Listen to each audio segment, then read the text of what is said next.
Krishna said, Great King, thou art a worthy possessor of all the qualities essential for the performance of the Rajasuya sacrifice. Thou knowest everything. I shall still tell thee something.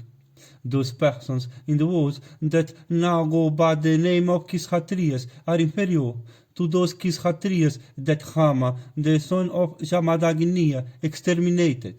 Lord of the earth, bull of the Bharata race, thou knowest what form of rule these Kshatriyas, guided by the instructions traditionally handed down from generation to generation, have established amongst their own order, and how far they are competent to perform the Rajasuya sacrifice. The numerous royal lines and other ordinary Kshatriyas all represent themselves to be the descendants of Aila and Ikshvaku. The descendants of Aila, the kings of Ikshvaku race, are now each divided into 100 separate dynasties. The descendants of Yayati and the Bihojas are great, both in extent and accomplishments. These last are today scattered all over the earth, and all the Kshatriyas worship the prosperity of those monarchs. At present, King Jarasandha, overcoming that prosperity enjoyed by their whole order, and overpowering them by his energy, have set himself over the heads of all these kings. And Jarasandha, enjoying the sovereignty over the middle portion of the earth, has offered to create a disunion amongst ourselves. The king who is the Lord paramount of all kings, and in whom alone the dominion of the universe is centered, properly deserves to be called an emperor. King Sisupala, endued with great energy, have placed himself under his protection, and have become the generalissimo of his forces. The mighty Vaka, the king of the Karuzhas, capable of fighting by putting forth his powers of illusion, waiteth upon Jarasandha as his disciple. There are two others, Hansa and Dimvaka, of great energy and great soul, who have sought the shelter of the mighty Jarasandha. There are others, Dantavakra, Karuzha, Karava, Meghihavahana, that wait upon Jarasandha. He that beareth on his head that gem which is known as the most wonderful on earth, that king of the Yavanas, who have chastised Muru and Naraka, whose power is unlimited, and who ruleth the west like another Varuna, who is called Bihagadatta, and who is the old friend of thy father, hath bowed his head before Jarasandha by speech and especially by act, in his heart, tired as he is by affection to thee. He regardeth thee as a father regardeth his child. That Lord of the earth, who hath his dominions on the west and the south, who is thy maternal uncle, and who is called Purujit, that brave perpetuator of the Kunti race, that slayer of our foes, is the single king that regardeth thee from affection.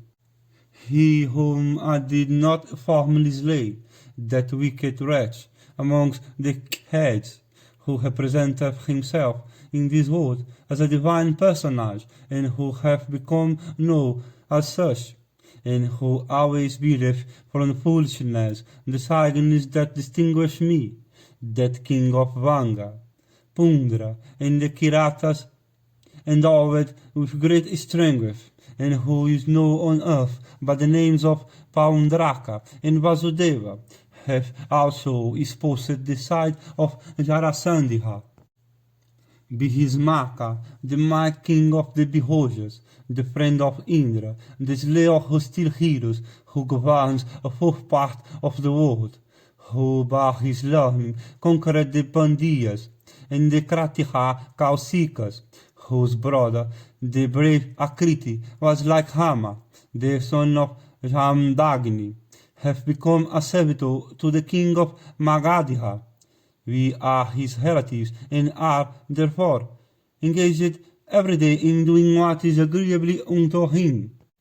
Although we regard him much, still he regardeth us not, and is engaged in doing us ill. Without knowing his own strength and dignity of the race to which he belongeth, he hath placed himself under Jarasandha's shelter, at sight of the later blazing fame alone. The 18 tribes of the beholders, from fear of Jarasandha, have all fled towards the west, have the Surasenas, the Bihadrakas, the Vodihas, the Salvas, the Patakharas, the Sustihalas, the Mukutas, and the Kulindas, along with the Kuntis, and the kings of the Salvayana tribe, with their brethren and followers, and the southern Pankhalas and the eastern Kosalas, have all fled to the country of the Kuntis. The Matsya and the Sanyastapadas, overcome with fear, leaving their dominions in the north, have fled into the southern country. And all the Pankhalas, alarmed at the power of Jarasandha, have left their own kingdom and fled in all directions. Some time before, the foolish Kansa, having persecuted the Yadavas, married 2 of the daughters of Jarasandha. They are called Asti and Prapiti, and are the sister of Sahadeva. Strengthened by such an alliance, therefore persecuting his relatives, and gained an ascendance over them all. By this conduct he earned great obloquy. The wretched began to oppress the old kings of the Behoja tribe, but they, to protect themselves from the persecution of their relative, sought or help, having bestowed upon Akrura, the handsome daughter of Ahuka, with Sankar's Hana as my second, I did a service to my relatives, for both Kansa and Sunaman were slain by me, assisted by Hama. After the immediate cause of fear was removed, Jarasandha, his father-in-law, took up arms. Ourselves, consisting of the 18 younger branches of the Yadavas, arrived at the conclusion that, even if we struck our enemies continually with excellent weapons capable of taking the lives of the foes, we should still be unable to do anything unto him, even in 300 years. He hath 2 friends that are like unto the immortals, and in point of strength the foremost of all men, endowed with might. They are called Hansa and Dimvaka, who are both incapable of being slain by weapons. The mighty Jarasandha, being united with them, becomes incapable, I think, of being vanquished by even the 3 words. Thou foremost of all intelligent men, this is not our opinion alone, but all other kings are of the same mind. There lived a king of the name of Hansa, who was slain by Hama, after a battle of 18 days. Hearing people say that Hansa had been killed, Dimvaka thought that he could not live without Hansa. He accordingly jumped into the waters of the Yamuna, and killed himself.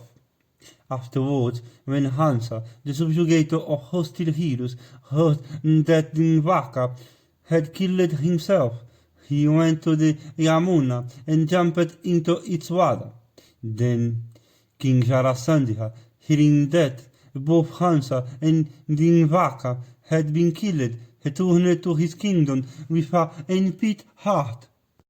After Jarasandha had returned, we were filled with pleasure and continued to live at Matihura. Then the widow of Hansa and the daughter of Jarasandha, that handsome woman with eyes like lotus petals, grieved at the death of her lord, went unto her father and repeatedly urged the king of Magadha, saying, "Slay of our foes, kill thou the slayer of my husband." Then, remembering the conclusion to which we had come of old, we became exceedingly careless and fled from Matihura, dividing our large wealth into small portions, so as to make each portion easily portable. We fled from fear of Jarasandha, with our cousins and relatives. Reflecting upon everything, we fled towards the west. There is a delightful town towards the west called Kusatihali, adorned by mountains of Haivata. In that city we took up our abode.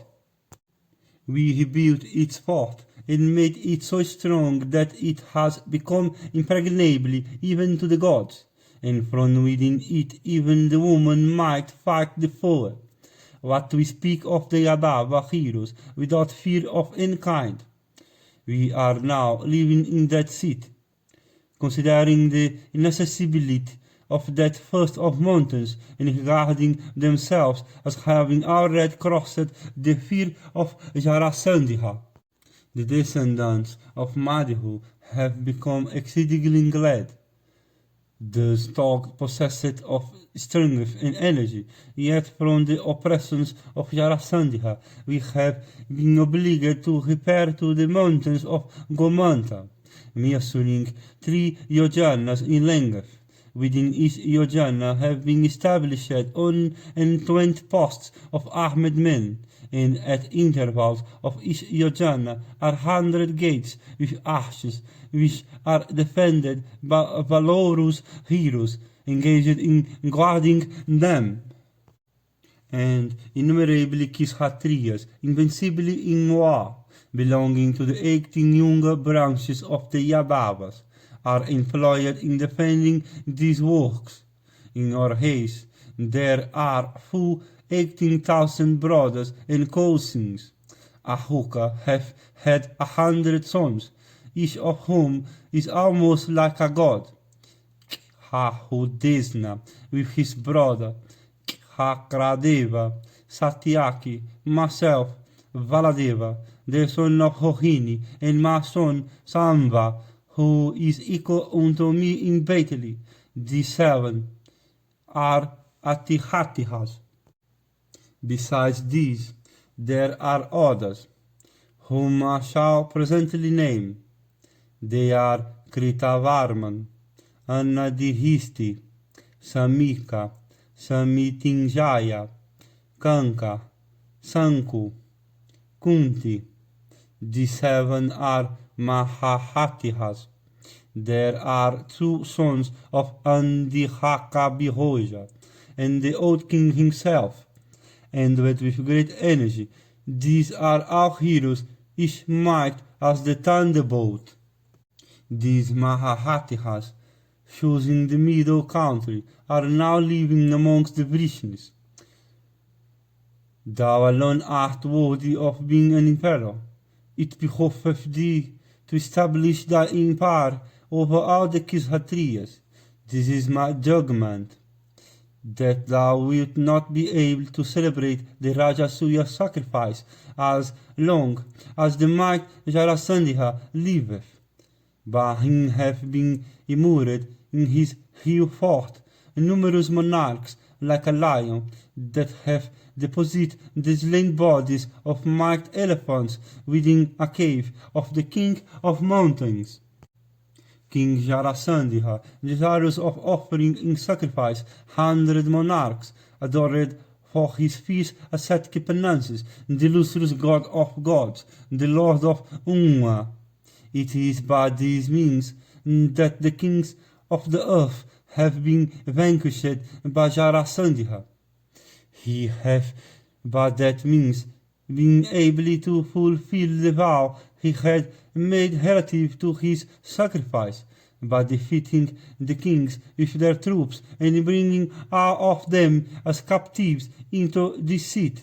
He had swelled its crowds enormously.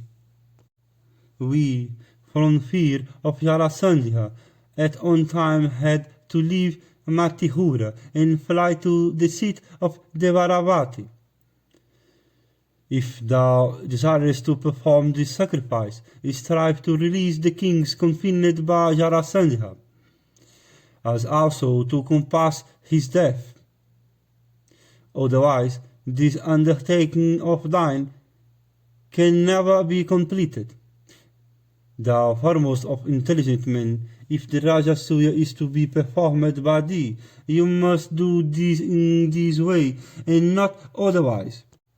This is my view. Do as thou thinkest under these circumstances, having reflected upon everything, taking note of causes. Tell us what thou thyself thinkest proper. Yudhishthira said, intelligent as thou art, thou hast said what none else is capable of saying. There is none else on earth who is settler of our doubts.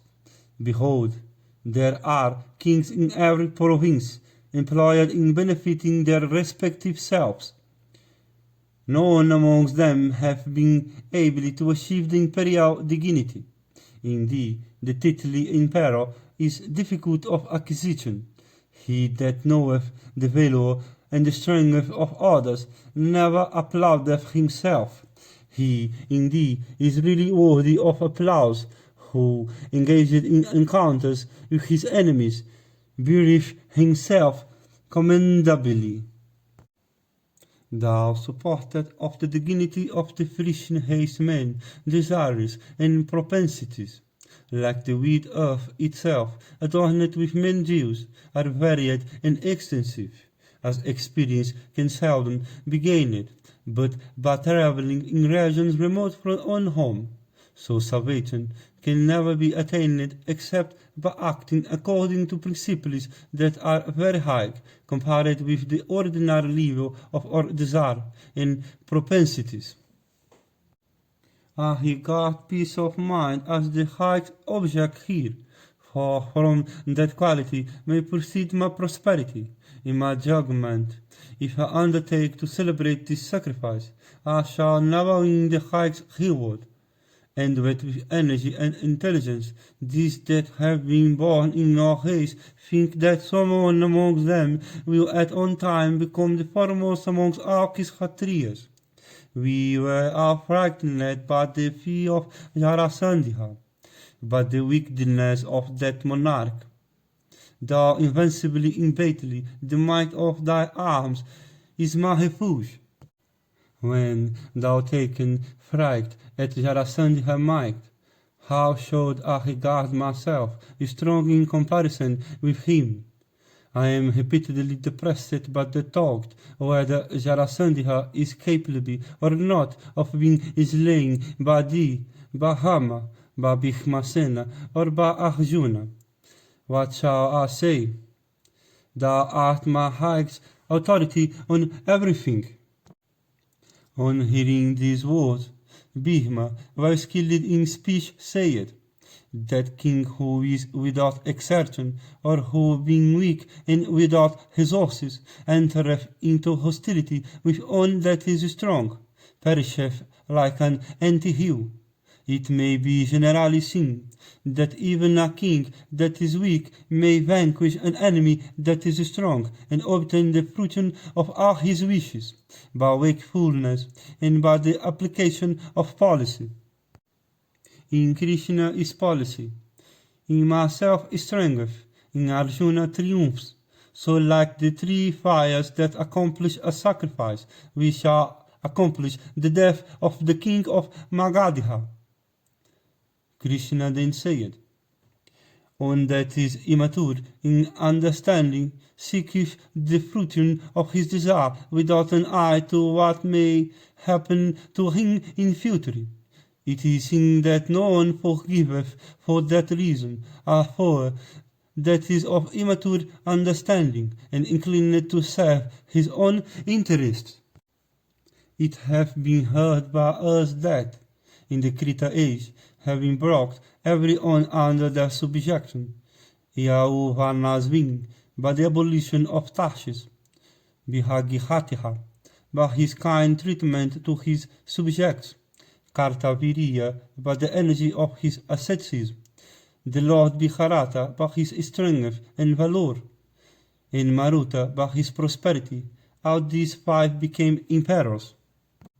Thou who covetest the imperial dignity deservest it by all these qualities: victory, protection afforded to thy people, virtue, prosperity, and policy. Know that Jarasandha, the son of Viriha Dharatiha, is even such. 100 dynasties of kings have become unable to oppose Jarasandha. He may be regarded to be an emperor for his strength. Kings that are wearers of Jews worship Jarasandha. Wicked from his childhood, he is scarcely satisfied with such worship. Having become the foremost among all, he attacketh yet with violence kings with crowns on their heads. Nor is there seen any king from whom he taketh not tribute. Thus have been brought under his sway nearly 100 kings. How can any weak monarch approach him with hostile intentions? Confined in the temple of Sihiva, and offered a sacrifice unto him like so many animals, do not these monarchs dedicate unto that god feel the most poignant misery? Bull of the Bharata race. A Kshatriya that dieth in battle is ever regarded with respect. Why shall we not, therefore, meet together and oppose Jarasandha in battle? He hath already brought 86 kings, 14 all are waiting to complete 100. As soon as he obtaineth those 14, he will begin his cruel act. He that shall be able to obstruct that act will surely win blazing now, and he that will vanquish Jarasandha will surely become the emperor of all the Kshatriyas. Yudhishthira said, desirous of imperial dignity, but acting from selfish motives and relying upon courage alone, how can I dispatch ye? Both Bhishma and Arjuna are regarded as my eyes and thee. How shall I live deprived of my eyes and mind? Yama himself cannot vanquish in battle the might host of Jarasandha that is endowed, besides, with terrible valor. What valor can ye exhibit against it? This affair that promise to terminate, otherwise may lead to great mischief. It is my opinion, therefore, that the proposed task should not be undertaken. Listen to what I for on think. Desisting from this act seemeth to me to be beneficial. My heart today is afflicted. The Rajasuya appeareth to me difficult of accomplishment. Arjuna, who had obtained that excellent of bows, and that couple of inexhaustible kivas, and that car with that banner, that assembly room, now addressed Yudhishthira and said, I have obtained a bow and weapons, and arrows, and energy, and allies, and dominions, and fame, and strength. Those are always difficult of acquisition, however much they may be desired. Learned men of repute always praise in good society nobleness of descent. But nothing is equal to might. Indeed, there is nothing alike more than prowess. Born in a race noted for its valor, one that is without valor is scarcely worthy of regard. One, however, possessed of valor, that is born in a race not noted for it, is much superior to the former.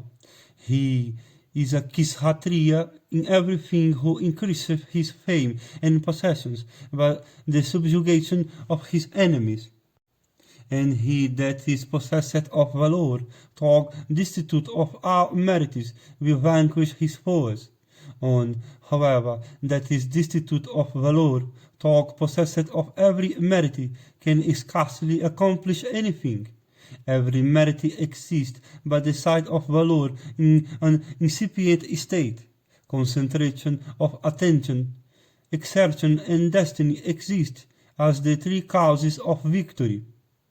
One, however, that is possessed of valor doth not yet deserve success if he acts carelessly. It is for this that an enemy endowed with strength sometimes suffers death at the hands of his foes. As meanness overtakes the weak, so fall sometimes overtakes the strong. A king, therefore, that is desirous of victory, should avoid both these causes of destruction. If, for the purpose of our sacrifice, we endeavor to slay Jarasandha and rescue the kings kept by him for a cruel purpose, there is no high act which we could employ ourselves in. If, however, we do not undertake the task, the world will always think us incompetent. We have certainly the competence. Why should you, therefore, regard us as incompetent? Those that have become munis, desirous of achieving tranquility of souls, obtain yellow robes with ease. So if we vanquish the foe, the imperial dignity will easily be ours. We shall, therefore, fight the foe. Vasudeva said, Arjuna have indicated what the inclination should be of one that is born in the Bharata race, especially of one who is the son of Kunti. We know not when death will overtake us, in the night or in the day, nor have we ever heard that immortality have been achieved by desisting from fight. This, therefore, is the duty of men, to attack our enemies in accordance with the principles laid down in the ordinance. This always gives satisfaction to the heart, aided by good policy, if not frustrated by destiny, and undertaking becomes crowned with success. If both parties, aided by such means, encounter each other, one must obtain ascendance over the other, for both cannot win or lose. Abately, however, if directed by bad policy, which again is destitute of the well-known arts, ends in defeat or destruction. If, again, both parties are equally circumstanced, the result becomes doubtful. Both, however, cannot win. When such is the case, why should we not, aided by good policy, directly approach the foe and destroy him, like the current of the river, uprooting a tree? If, disguising our own faults, we attack the enemy, taking advantage of his loopholes, why should we not succeed? Indeed, the policy of intelligent men is that one should not fight openly with foes that are exceedingly powerful and are at the head of their well-hired forces. This too is my opinion. If, however, we accomplish our purpose secretly entering the abode of our foe and attacking his person, we shall never earn obloquy. That bow among men, Jarasandha, alone enjoyeth unfaded glory, like unto him who is the self in the heart of every created being. I see his destruction before me. Desirous of protecting our relatives, we will either slay him in battle, or shall ascend to heaven, being ourselves slain in the end by him. Yudhishthira said, Who is this Jarasandha? What is his energy, and what is his prowess? That having touched thee, he hath not been burned like an insect at the touch of fire. Krishna said, Hear who Jarasandha is, what his energy, and what is his prowess, and why he hath been spared by us, even though he hath repeatedly offended us. There was a mighty king of the name of Virihadratha, the lord of the Magadhas. Proud in battle, he had 3 akishahunis of troops, handsome and endued with energy, possessed of affluence and prowess beyond measure, and always bearing on his person marks indicating installation at sacrifices. He was like a second Indra. In glory he was like unto Surya, in forgiveness like unto the earth, in wrath like unto the destroyer Yama, and in wealth like unto Vais Ravana. The whole earth was covered by his qualities, that descended upon him from a long line of ancestors, like the rings emerging from the sun.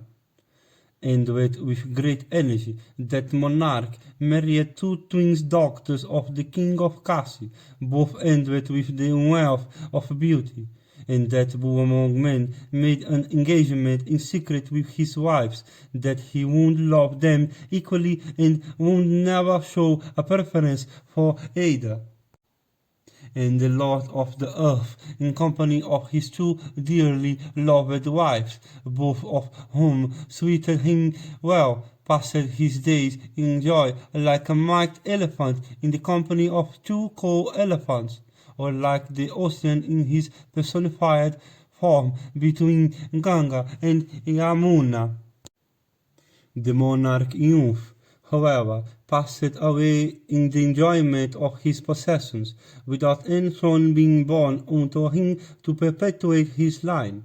The best of monarchs failed to obtain a son to perpetuate his race, even by means of various auspicious rites, and homage and sacrifice performed with the desire for having an offspring. One day the king heard that the high-souled Khanda Kausika, the son of Kakishivat of the illustrious Gautama race, having desisted from ascetic penances, had come in course of his wanderings to his capital and had taken his seat under the shade of a mango tree. The king went unto that Muni, accompanied by his two wives, and worshipping him with dues and valuable presents, gratified him highly. That best of riches, truthful in speech and firmly attached to truth, then told the king, King of kings, I have been pleased with thee, thou of excellent vows, solicit thou a boon. King Virihadratha then, with his wives, bending low unto that rich, spoke these words, shocked with tears, in consequence of his despair of obtaining a child. Holy one, forsaking my kingdom, I am about to go into the woods to practice ascetic penances. I am very unfortunate, for I have no son. What shall I do, therefore, with my kingdom or with Abuon? Hearing these words, the Muni, controlling his outer senses, entered into meditation, sitting in the shade of that very mango tree where he was. And there fell upon the lap of the seated Muni a mango that was juice and untouched by the beak of a parrot or any other bird. That best of Munis, taking up the fruit and mentally pronouncing certain mantras over it, gave it unto the king, as the means of his obtaining an incomparable offspring. And the great Muni, possessed of extraordinary wisdom, addressing the monarch, said, Return, king, thy wish is fulfilled. Desist, king, from going. Hearing these words of the Muni, and worshipping his feet, the monarch, possessed of great wisdom, returned to his own abode. And recollecting his former promise, the king gave unto his two wives that one fruit. His beautiful queens, dividing that single fruit into two parts, ate it up. In consequence of the certainty of the realization of the Muni's words of his truthfulness, both of them conceived as an effect of their having eaten that fruit. And the king, beholding them in that state, became filled with great joy. Then, some time after, when the time came, each of the queens brought forth a fragmentary body. In each fragment had an eye, an arm, an leg, half a stomach, half a face, and half an anus. Beholding the fragmentary bodies, both the mothers trembled much. The helpless sisters then anxiously consulted each other, and sorrowful abandoned those fragments endowed with life. The two midwives, then carefully wrapping up the stillborn fragments, went out of the inner apartments, but the back door, and throwing away the bodies, returned in haste. A little while after, a Hakishasa woman of the name of Jara, living upon flesh and blood, took up the fragments that lay on a crossing, and impelled by force of fate, the female cannibal united the fragments for facility of carrying them away. And as soon as the fragments were united, they formed a stout child of one body. Then the female cannibal, with eyes expanded in wonder, found herself unable to carry away the child, having a body as hard and strong as the thunderbolt.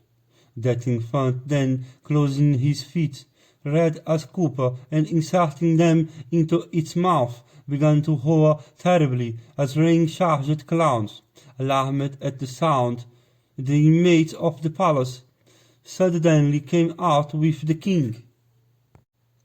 The helpless and disappointed and sad queens, with breasts full of milk, came out suddenly to recover their child. The female cannibal, beholding the queens in that condition, and the king too, so desirous of offspring, and the child was possessed of such strength, thought within herself, I live within dominions of the king, who is so desirous of an offspring. It behoveth not me, therefore, to kill the infant child of such an illustrious and virtuous monarch.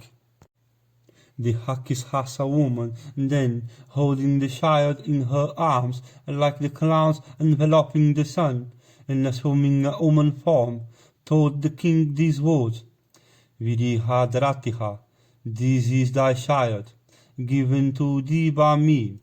Take it. It hath been born of both thy wives, by virtue of the command of the great Brahmana. Cast away by the midwives, it hath been protected by me. The handsome daughters of the king of Kasi, having obtained the child, soon drenched it with their lacteal streams. The king, ascertaining everything, was filled with joy, and addressing that female cannibal, disguised as a human being possessing the complexion of gold, asked, Thou of the complexion of the filament of the lotus, who art thou that givest me this child? Auspicious one, thou seemest to me as a goddess roaming at thy pleasure. Hearing these words of the king, the Hakishasa woman answered, Blessed be thou, King of kings, capable of assuming any form at will. I am a Hakishasa woman called Jara. I am living happily in thy house, worshipped by all. Every day I wander from house to house of men. Indeed, I was created of old by the self-created, and was named Grihadevi. Of celestial beauty, I was placed for the destruction of the Danavas. He that with devotion painteth on the walls a likeness of myself, endowed with youth, and in the midst of children, must have prosperity in his abode. Otherwise, a household must sustain decay and destruction. Lord, painted on the walls of thy house is a likeness of myself, surrounded by numerous children. Stationed there, I am daily worshipped with incense and flower, and with incense and edibles and various objects of enjoyment. Thus worshipped in thy house, I daily think of doing thee some good in return. It chanced, virtuous king, that I beheld the fragmentary bodies of thy son. When this happened to be united by me, a living child was formed of them. It hath been so owing to thy good fortune alone. I have been only the instrument. I am capable of swallowing the mountain of Meru itself. What shall I say of thy child? I have, however, been gratified with thee in consequence of the worship I received in thy house. It is, therefore, that I have bestowed the child on thee. Having spoken these words, Jara disappeared there and then. The king, having obtained the child, then entered the palace, and the king then caused all the rites of infants to be performed on that child, and ordered a festival to be observed by his people in honor of that Hakishasa woman, and that monarch equal unto Brahma himself, then bestowed a name on his child, and he said that, because the child had been united by Jara, he should be called. And the son of the king of Magadha, endowed with great energy, began to grow up in bulk and strength like a fire, into which have been poured libation of clarified butter, and increasing day by day like the moon in the bright fortnight, the child began to enhance the joy of his parents. Some time after this, the great ascetic, the exalted Khanda Kausika, again came into the country of the Magadhas, filled with joy at the advent of the rich King Virihadratha, accompanied by his ministers and priests and wives, and son went out to receive him, worshipping the rich with water to wash his feet and face, and with the offerings of Arghya, the king then offered his whole kingdom along with his son for the acceptance of the rich. The adorable rich, accepting that worship offered by the king, addressing the ruler of Magadha, said with well-pleased heart, I knew all this by spiritual insight, but hear what the son of thine will be in future, as also what his beauty, excellence, strength, and valor will be. Without doubt, the son of thine, growing in prosperity and endowed with prowess, will obtain all these. Like other birds that can never imitate the speed of Vinata's son, the other monarchs of the earth will not be able to equal in energy this thy son, who will be endowed with great valor, and all those that will stand in his way will certainly be destroyed, like the force of the current that can never make the slightest impression upon the rock breast of a mountain. Weapons hurled at him even by the celestials will fail to produce the least pain in him. He will blaze forth above the heads of all that wear crowns on their brows, like the sun that dismisses the lustre of all luminous bodies. The son of thine will rob all monarchs of their splendor. Even kings that are powerful and own large armies and numberless vehicles and animals, upon approaching the son of thine, will all perish as insects upon fire. The child will seize the growing prosperity of all kings, like the ocean receiving the rivers swollen with the waters of the rain season, like the hug earth that bears all kinds of produce, supporting things that are both good and evil. This child, endowed with great strength, will support all the four orders of men, and all the kings of the earth will live in obedience to the commands of this child, just as every creature endowed with body live in dependence upon Vayu, that is dear as self unto beings. This prince of Magadha, the mightiest of all men in the world, will behold with his physical eyes the god of gods called Rudra or Hara, the slayer of Tripura. Saying this, Drish, thinking of his own business, dismissed King Virihadratha, the lord of the Magadhas. Then, entering his capital and calling together his friends and relations, installed Jarasandha on the throne. King Virihadratha then came to feel a great distaste for worldly pleasures, and after the installation of Jarasandha, King Virihadratha, followed by his 2 wives, became an inmate of an ascetic asylum in the woods, and after his father and mothers had retired into the woods, Jarasandha, by his valors, brought numerous kings under his sway. King Virihadratha, having lived for some time in the woods and practiced ascetic penances, ascended to heaven at last with his wives. King Jarasandha, as uttered by Kausika, having received those numerous boons, ruled his kingdom like a father.